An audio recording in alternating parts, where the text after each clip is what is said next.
예전에 그 보석상 주인이 있었어요. 근데 이 보석상, 이 주얼리 샵이 잘 안 됐던 것 같아요. 그래갖고 이제 문을 닫을까 말까 고민하다가 이 보석상 주인이 너무 힘드니까 이제 내가 좀 휴가를 내고 나 떠날 테니까 그 직원한테 보석을, 남아있는 보석을 다 좀 처분해라 라고 얘기했습니다. 대신 반값으로 다 세일을 하라고 얘기했어요. 그리고 떠났어요. 메모를 하고 떠났는데 이 직원이 그거를 읽으면서 잘못 읽었습니다. 그래서 반값으로 세일하라고 그랬는데 이거 2배 받으라고 하는구나 하고 그 세일을 하는데 2배를 받았어요. 근데 2배로 세일을 했는데 놀랍게 남아있는 모든 보석을 다 팔아버렸습니다. 그래서 또 주인이 이제 돌아와서 가만히 보니까 아니 반값으로 팔라고 했는데 2배로 팔았으니까 이게 어떻게 된 건가. 근데 그때 깨달은 게 있어요. 보석은 이게 정말 값어치 있게 팔아야 잘 팔리는구나. 그걸 깨달은 거예요. 오히려 값어치 있게, 오히려 비싸게 팔 때 더 잘 팔리는구나라고 생각했다는 겁니다. 그러니까 보석은 아주 소중한 존재입니다. 보석은 아주 소중한 존재인데 베드로전서 2장 9절에 보면 성경이 이렇게 말씀하고 있어요. 우리는 왕 같은 제사장이고 거룩한 백성이다라고 말합니다. 그 얘기가 뭐냐면 우리는 뭐예요? 보석 같은 존재라는 겁니다. 그러니까 우리가 참 하나님 앞에서 보석 같은 존재라는 것을 우리가 알아야 되고요. 우리 성도들이 그러니까 보석 같은 존재이기 때문에 내가 하나님 앞에서 보석 같은 존재로 살아가야 합니다. 그러니까 내가 소중한 존재로, 보석 같은 존재로 살아가야 한다는 거예요. 근데 성도가 하나님 앞에서 보석 같은 존재로 살아가기 위해서 아주 필요한 게 있습니다. 하나님의 손에 붙잡힐 때 보석 같은 존재가 되는 거예요. 하나님의 손에 붙잡힐 때 보석 같은 존재가 되고 하나님의 손에서 떠나게 되면 굴러다니는 돌멩이도 못한 겁니다. 돌멩이보다 못한 존재가 바로 하나님의 자녀들이니까. 하나님의 자녀는 하나님의 손에 붙잡힐 때 하나님의 은혜 가운데 그리고 보석처럼 정말 하나님께 영광을 돌리며 살아갈 수 있다는 것을 우리가 확실하게 믿고 그 하나님의 손에 붙잡힌 바 된 삶을 살면서 승리하시는 우리 성도님 다 되시기를 주의 이름으로 축원합니다. 그렇죠? 보석같이 살아야 된다. 자, 그러면 하나님이 우리를 보석처럼 삼으셨고 또 보석처럼 살아가야 되는데 그러면 오늘 본문을 통해서 그러면 어떻게 살아가는 것이 보석 같은 존재로 하나님의 자녀로 살아갈 수 있는가? 몇 가지 같이 교훈을 나누면 좋겠습니다. 자, 첫 번째는 보석 같은 존재로 살아가기 위해서 살아갈 때 그 성도는 하나님을 경외하는 사람이 된다는 겁니다. 경외하는 자가 되어야 된다는 거. 하나님을 경외하는 자. 자, 오늘 본문 히브리서 11장 7절 말씀을 보면 히브리서 11장 7절 한번 다 같이 한번 읽어볼까요? 시작. 믿음으로 노아는 아직 보이지 않는 일에 경고하심을 받아 경외함으로 방주를 준비하여, 여기까지요. 믿음으로 노아는 아직 보이지 않는 일에 경고하심을 받아 경외함으로 방주를 준비했다라고 얘기합니다. 여기서 자, 경외함으로 방주를 준비했다고 말하고 있죠. 성령이 노아가. 자, 그러면 경외함으로 방주를 준비했다라는 이 경외함에 대한 근거, 노아가 경외함으로 방주를, 이 경외함 근거가 뭐냐는 거예요. 그러니까 근거가 바로 그 위에 나와 있어요. 그러니까 노아가 하나님을 경외함으로 방주를 준비했는데 하나님이 어떤 것을 근거로 경외했냐, 하나님을. 그 근거가, 자, 그 앞에 보면 노아는 아직 보이지 않는 일에 경고하심을 받았다라고 말씀하고 있는 겁니다. 보이지 않는 일에 경고하심을 받았는데 그 경고하신 말씀을 근거로 하나님을 경외했다는 거예요. 자, 그러면 이게 이 노아가 지금 보이지 않는 일에 대한 경고하심이, 보이지 않는 일에 대한 경고하심이 뭐죠? 지금 이 본문에서, 이 컨텍스트에서 보이지 않는 일에 대한 경고가 뭡니까? 노아에서 앞으로 뭐가 온다고요? 홍수가 올 것이다는, 큰 비가 내릴 거라는 말씀이에요. 경고의 말씀. 그 말씀을 근거로 바로 방주를 만들었다라는 겁니다. 자, 그러니까 근거가 그 말씀을 근거로 이제 큰 비가 내릴 거다. 근데 보세요. 우리가 잠깐 노아의 시대를 살펴보면 노아 시대를 살았던 사람들은 평생 동안 수백 년 동안 비를 보지 못했습니다. 그러니까 비가 거의 없었습니다. 큰 비도 없었습니다. 이런 홍수는 없었던 시절이에요. 근데 하나님께서 노아에게 보이지 않는 일, 그 앞으로 큰 홍수가 일어날 것이라는 경고의 말씀을 했는데 노아는 그 말씀을 근거로 믿었다라는 거예요. 그리고 방주를 준비했다는 겁니다. 이게 지금 오늘 본문의 말씀이에요. 그러니까 우리가 히브리서 11장 1절, 자, 히브리서 11장 1절 잘 아시죠? 히브리서 11장 1절 말씀이 어떻게 되죠? 믿음은 바라는 것들의 실상이요 보이지 않는 것들의 증거다라고 얘기합니다. 여기서 보이지 않는 것들의 증거란 얘기는 보이지 않는 것들이 있어요. 눈으로 보이지 않지만 눈으로 보이지 않다고 없는 게 아니라 눈으로 보이지 않지만 일어날 것들이 있다는 거예요. 그리고 이미 일어나 있는 것들이 있다는 거예요. 보이지 않지만 영적인 놀라운 영적인 세계가 있다는 거예요.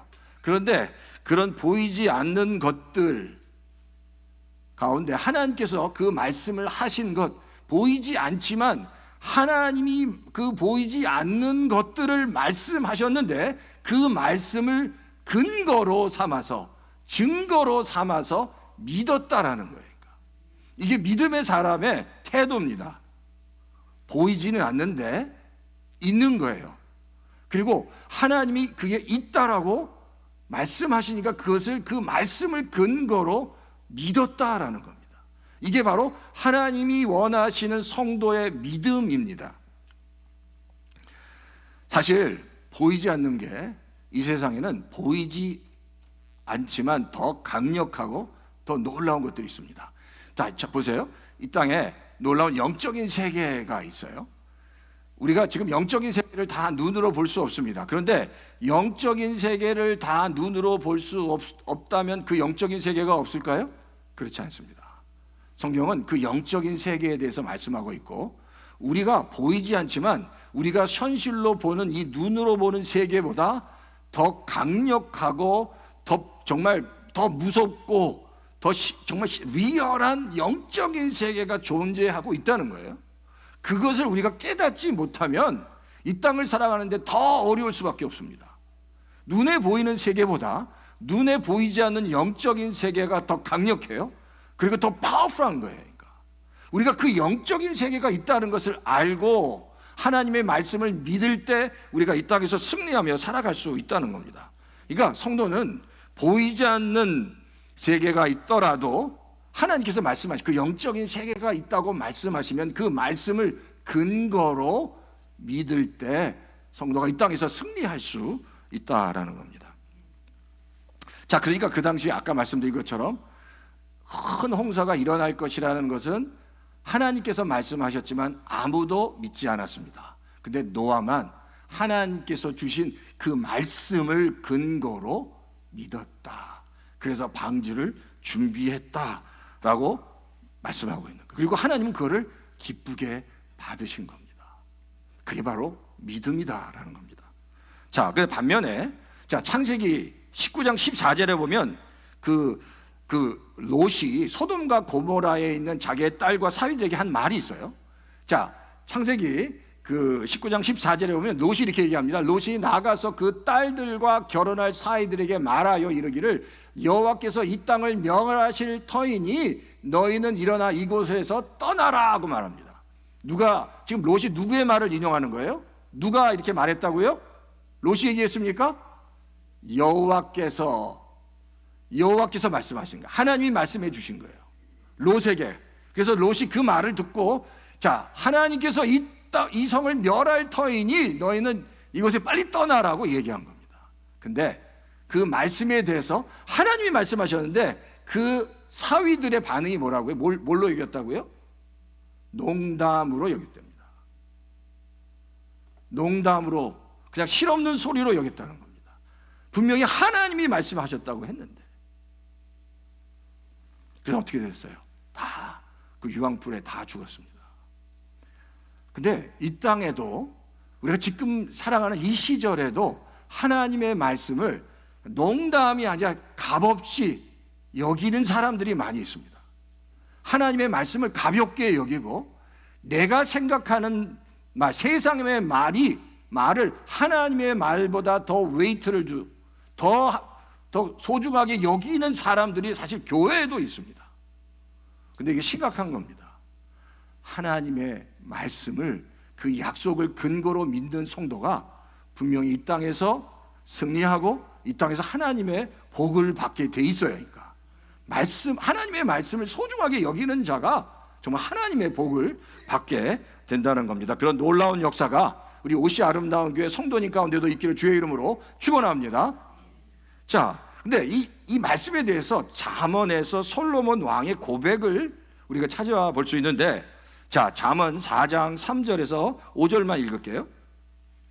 제가 전에 잠깐 말씀을 또 드렸었는데, 자, 우리 3절, 4절, 5절 한번 3절 다 같이 한번 읽어볼까요? 시작. 나도 내 아버지에게 아들이었으며 내 어머니 보기에 유약한 외아들이었노라. 여기서 지금 이 나도라고 했을 때 나는 누굴 얘기하냐면 솔로몬 왕을 얘기합니다. 그리고 내 아버지는 다윗 왕을 얘기합니다. 그러니까 난 솔로몬이 내 아버지 다윗의 나는 아들이었다고 얘기해요. 근데 또 내 어머니 보기에 유약한 외아들, 이 솔로몬 왕의 어머니가 누구죠? 밧세바입니다.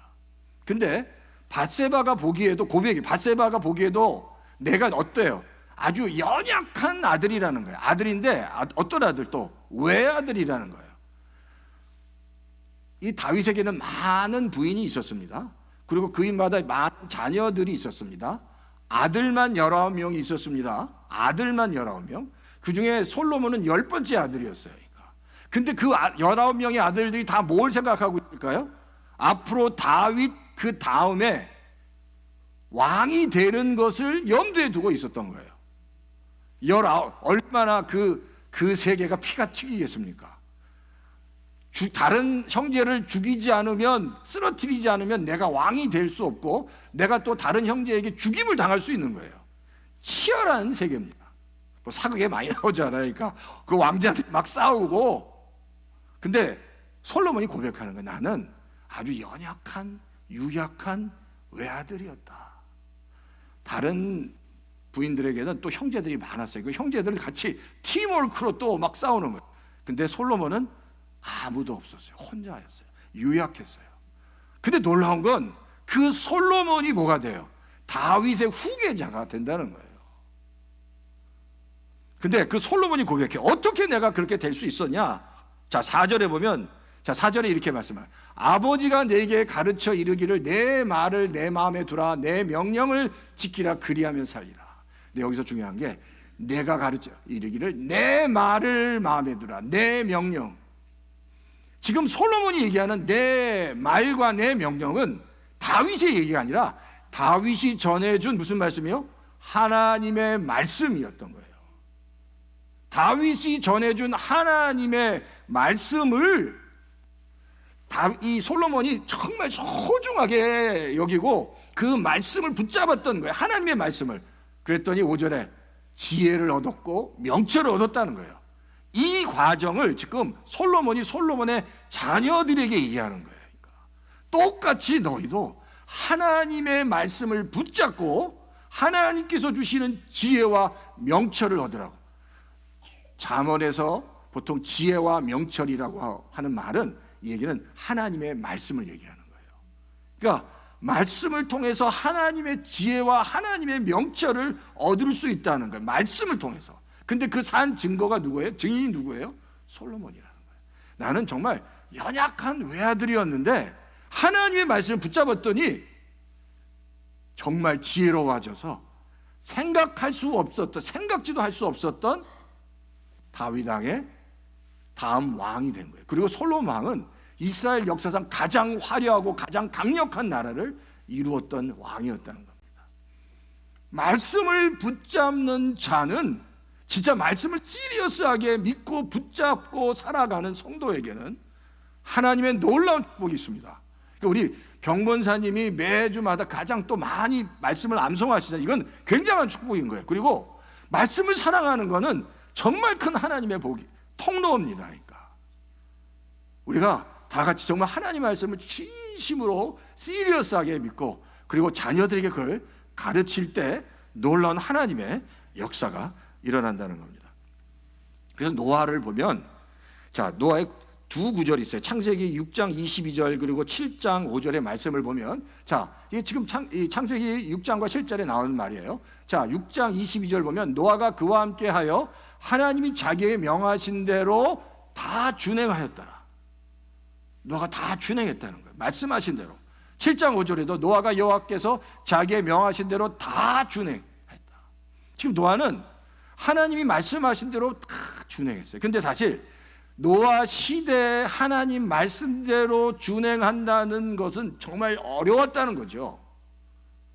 왜? 지금 여기서 준행했다는 얘기는 뭐냐면 산 위에 배를 짓는 거였거든요. 앞으로 홍수 심판이 있으니까 준비하는 거였거든요.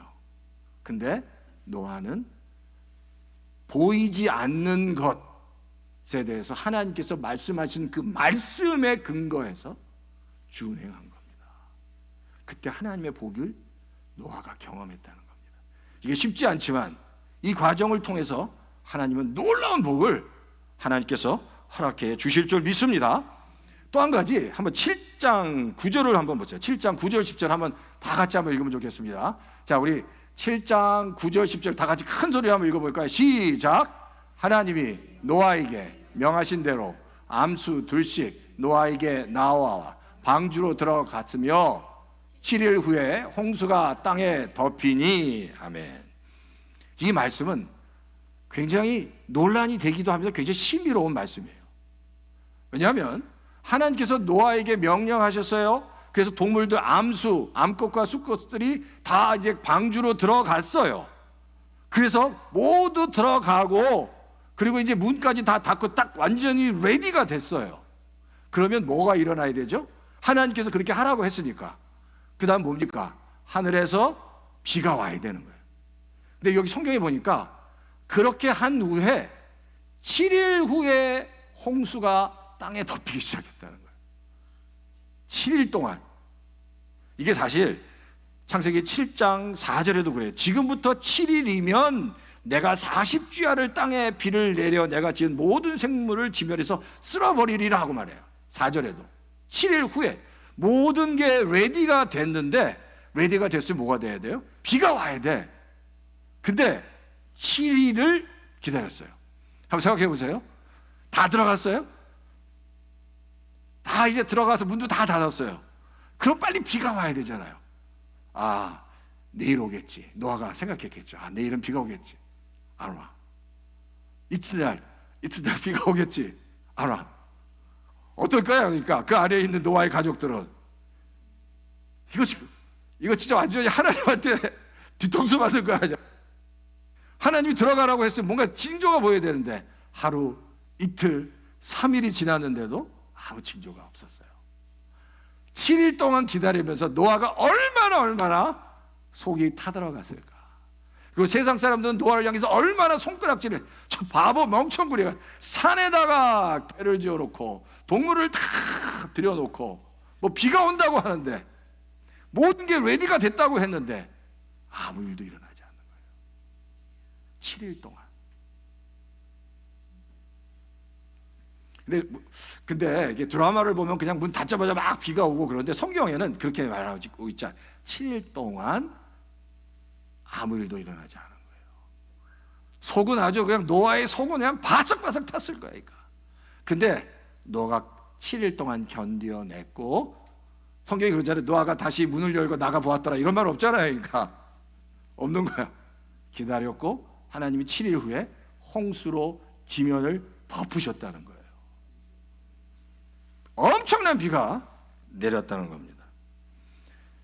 그러니까 노아는 그걸 믿은 거예요. 하나님께서 노아에게 하신 말씀, 보이지 않는 일이지만 그것을 이제 앞으로 큰 홍수가 임할 것이라는 그 말씀을 근거로, 보이는 것을 근거로가 아니라 보이지 않는 말씀을, 약속을 근거로 준행하고 살았습니다. 하나님께서 그걸 기쁘게 여기셨다. 성도가 정말 그 말씀을 근거로 살 때 하나님께서 놀랍게 역사하세요. 그래서 찰스 스펄전 목사님이 이런 얘기합니다. 말씀이란, 자, 하나님을 알고자 한다면 먼저 그분의 말씀을 알아야 된다. 하나님을 알려면 그분의 말씀을 알아야 되고, 하나님의 능력을 인식하기 원한다면, 하나님의 능력을 알기 원한다면 그분의 말씀을 따라 역사하는지를 보아야 한다. 하나님의 말씀을 보면 하나님을 알 수 있고, 말씀을 통해서 하나님이 어떻게 역사하시고 능력을 행하시는지를 알 수 있어요. 바라기는 우리 옷이 아름다운 교회 모든 성도님들이 뭐 아주 몇천 명 되지 않지만 여기 계신 분들만이라도 다시 하나님의 말씀에 붙잡힌 바 되고, 한 성도마다 그 가정마다 다시 완전히 말씀에 헌신하면 하나님께서 그 성도를 통해서, 그 가정을 통해서 놀랍게 역사하실 줄 믿습니다. 그 일들이 일어나는 거예요. 장자가, 그 아시죠? 중국의 장자, 그 장자가 이런 이야기를 해요. 거북이를 예를 들면서, 거북이가 어떻게 할 때 행복할까? 어디에 있을 때 행복할까라고 얘기해요. 그래서 비유를 두 가지 돼요. 거북이가 금은 보화가 많은 곳에 있을 때 행복할까? 그냥 진흙탕물에 있을 때 행복할까? 어디에 있을까요? 어디에 있어요? 진흙탕물이죠. 거북이가 무슨 금은 보화 있어 뭐 행복하겠어요? 자기가 있어야 할 곳이 있다는 거예요.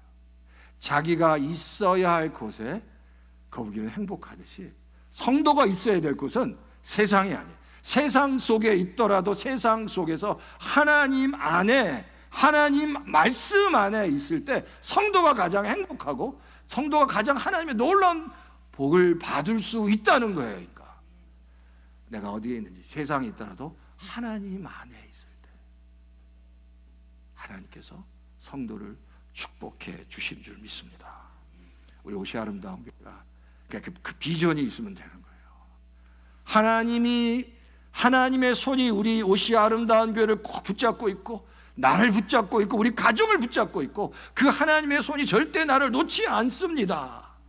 내가 왜 하나님의 약속을 늘 붙잡고 있기 때문입니다 라고 고백하고 믿음으로 나갈 때 하나님께서 그렇게 고백한 우리 옷이 아름다운 교회 모든 성도님들을 귀하게 쓰시고 놀랍게 축복해 주실 줄 믿습니다. 아멘. 한번 아멘 크게 해보시겠어요? 아멘. 아멘. 예, 아멘. 그대로 될 줄 믿습니다. 예. 모든 우리 장로님 가정, 권사님 가정, 집사님 가정, 그 놀라운 역사가 있을 줄 믿습니다. 아멘. 아멘.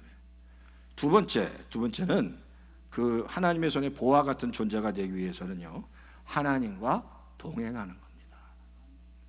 동행한다. 자, 오늘 말씀 6장 9절에 보면 이렇게 노아가 하나님과 동행했다라고 말하고 있어요. 6장 9절 마지막에 보면 그는 하나님과 동행하였으며 라고 말합니다. 근데 제가 아까도 말씀드렸죠. 노아가 하나님과 동행했다라고 얘기했는데, 사실 노아가 하나님과 동행하여 이렇게 약 120년 동안, 그러니까 그 배를 짓는 동안 한 100여 년 동안 하나님과 꾸준히 동행했는데 그게 과연 쉬웠느냐? 그렇지 않다는 거죠. 왜냐하면 오늘 본문에 5절부터 7절을 보면 그 당시 상황이 얼마나 악했는지를 지금 이 성경이 말씀하고 있어요. 자, 5절에 보면 여호와께서 사람의 죄악이 세상에 가득 찼대요. 그리고 그의 마음, 이 사람들의 마음입니다. 그 당시에 사람들의 마음으로 생각하는 모든 계획이 항상 악하다는 거예요. 죄악으로 가득 찼고 그 사람들의 모든 생각과 계획이 다 악하다. 그리고 하나님이 그래서 땅 위에 사람을 지으셨음을 한탄하고 근심하셨다고 말씀하세요. 그러면서 7절에 그 창조한 사람을 내가 다 쓸어버리면 좋겠다라고 말씀하고 있는 거예요. 얼마나 죄악이 가득 찼으면, 얼마나 죄를 많이 졌으면 하나님이 후회하고 또 후회했다는 거예요.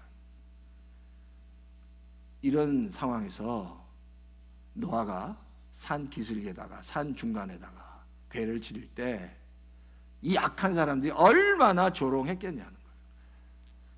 우리가 다 상상할 수 있잖아요. 그러니까 만약에 우리가 그걸 몰랐다면 여기는 평지밖에 없지만 갑자기 이거예요. 그러니까 그 빅배에 올라가는 산 중턱에다가 배를 짓기 시작한다면 미친놈이 돼요. 미친놈. 빅배에 올라가는 중턱에 배를 져요. 근데 배도 조그만 배가 아니라 어마어마하게 뭐 100m 이상 되는 배를 짓고 있다면, 만들고 있다면 하나님의 말씀을 모르기 때문에.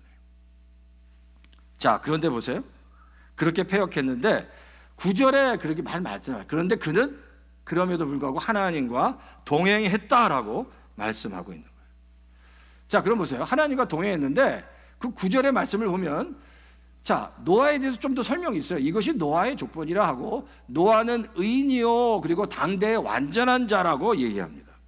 여기서 그러면, 자, 노아가 뭐라고요? 의인이라고 얘기했어요? 완전한 자. 그러면 도대체 의인이란 얘기가 뭐냐 하는 거예요. 이게 히브리어로 이시차티크 뭐 모르셔도 되지만 하여튼 히브리어 이시차티크라는 단어예요. 근데 이 단어가 어떤 뜻을 갖고 있냐면, 자, 그러면 여기서 한번 제가 질문을 드릴게요. 노아가 아주 정말 완벽한 의인이라는 뜻일까요? 완벽한 의인. 정말 노아는 완벽한 의인입니까? 그렇지 않아요. 나중에 보면 노아가 범죄하고 실수를 또 많이 해, 노아도. 그러면 여기서 말하는 의인이다라고 얘기하는 건 무슨 얘기냐면, 하나님이 노아가 실수도 하고 잘못하는 걸 알지만 의인으로 여겨주셨다라는 거예요. 내가 너를 그냥 의인으로 여겨줄게라고 하는 거예요. 하나님께서 주시는 일방적인 말씀이에요. 이게 우리 성도가 구원을 받을 때 성도와도 비슷한 거예요. 하나님이 우리를 그냥 의인으로 생각해 주시는 거예요. 그러니까 하나님이 우리를, 그러니까 노아를 의인으로 여겨 주셨다라는 거예요. 그러니까 노아는 뭐 완벽한 의인도 아니고 부족한 것이 있었지만, 노아가 믿었던 것은 하나님께서 주신 홍수에 대한 심판에 대한 분명한 말씀을 붙잡았다라는 겁니다. 자, 그럼 보세요. 이거예요. 그러면 이제 노아가 약 100여 년 동안 산 위에 그 배를 꾸준하게 지을 수 있었던 그 근거와 이유가 뭘까요, 도대체? 노아가 그 100년 동안이 120년 동안 산에 배를 졌어요. 그 이유가 뭐냐는 거예요. 노아가 의인이었기 때문에, 노아가 정말 하나님에 대한 믿음이 있었기 때문에, 하나님의 말씀이 잘 순종했기 때문에, 또 아까 봤듯이 노아가 정말 하나님의 말씀을 잘 정말 그 말씀대로 살았기 때문에, 그 근거가 그러면 노아 안에 있었냐? 그럴까요? 그 근거가 노아가 정말 믿음을 잘 지켰기 때문에 하나님과 노아가 동행할 수 있었을까요? 근데 성경은 거기에 대한 힌트를 줘요. 노아가 100년 동안 100년 이상 하나님과 동행할 수 있었던 거는 그 힌트가 나오는데, 힌트가, 자 보세요, 8절이에요. 8절 한번 다 같이 읽어보세요. 시작. 그러나 노아는 여호와께 은혜를 입었더라. 노아가 하나님의 은혜를 입었더라라고. 이야기를 다르게 얘기하면 이거예요.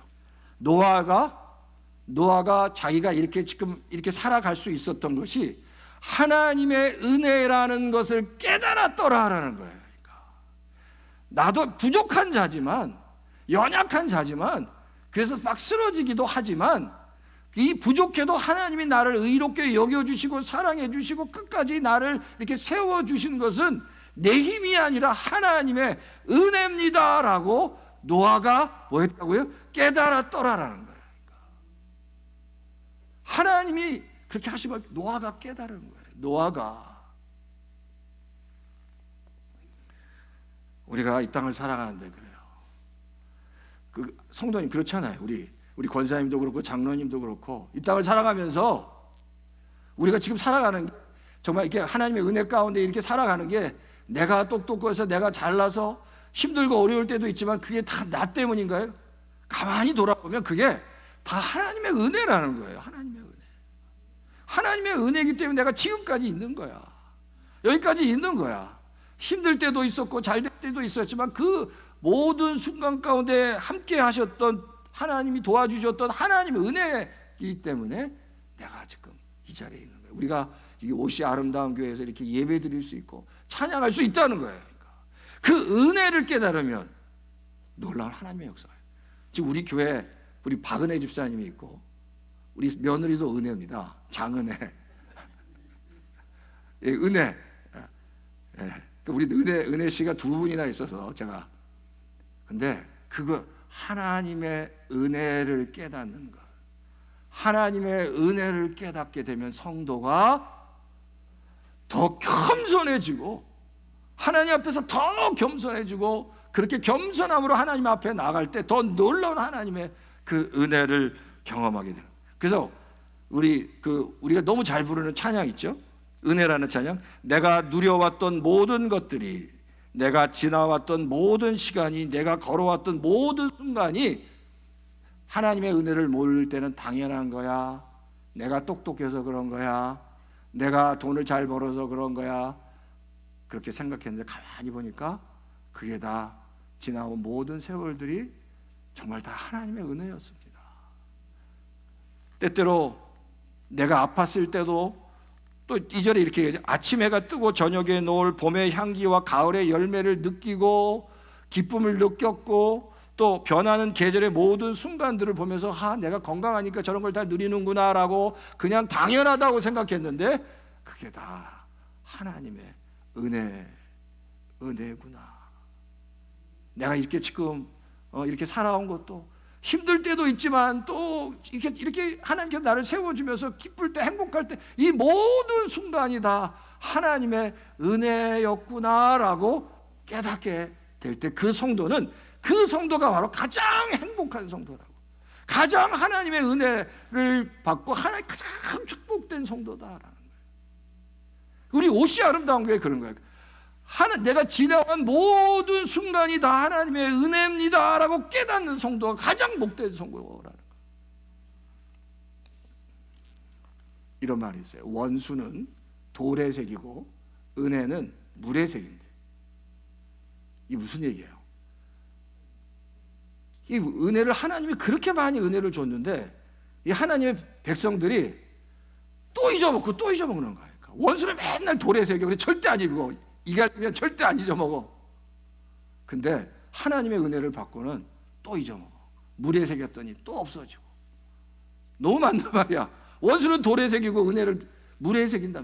잊으면 안 된다는 거예요. 그러니까 하나님이 주신 은혜를 잊지 말고 그 은혜를 붙잡고 살아가야 된다는 거예요. 그래서 시편 103편에 이렇게 말씀하세요. 내 영혼아 여호와를 찬송하라. 모든 은택을 잊지 말지어다. 잊지 말래요. 하나님의 은혜를. 하나님의 은혜를 잊지 않는 성도가 승리합니다. 제가 마지막 예화 한 가지만 하고 마칠게요. 여러분 오뚜기 아시죠? 오뚜기를 한번 넘어지면 자기가 일어나. 또 넘어뜨려 또 일어나. 왜 일어나죠? 오뚜기가 뭐 때문에? 그 맨 밑에 무거운 추가 있잖아요. 그러니까 또 일어나. 근데 바로 그 오뚜기의 그 추가 바로 성도에게 은혜예요. 성도가 넘어졌어. 근데 내 힘으로는 한 번은 일어날 수 있어. 또 넘어졌어. 내가 일어나면 내 힘으로 한 두 번은 일어날 수 있어. 적어도 세 번은 일어날 수 있어. 그 다음에는 성도 자기 힘으로는 다 포기할 수밖에 없어. 근데 성도가 하나님의 은혜를 깨닫고 은혜에 붙잡힌 바 되면 넘어져도 다시 일어날 수 있는데 내 힘으로가 아니라 뭐 때문에? 하나님의 은혜 때문에 일어나는 거예요. 하나님의 은혜를 깨닫게 되면 다시 일어나는 거예요. 그리고 다시 일어나서 감사할 수 있는 거예요. 그렇죠? 그러니까 제일 중요한 건 그거예요. 내가 하나님의 은혜를 오늘도 깨닫고 있는지, 내가 살아온 모든 순간이 다 하나님의 은혜였습니다 라고 그것만 깨달으면 하나님은 바로 그걸 깨닫는 성도를, 그걸 깨닫는 교회를 가장 기뻐하실 줄 믿습니다. 그래서 바로 그 교회가 우리 옷이 아름다운 교회가 되면 됩니다.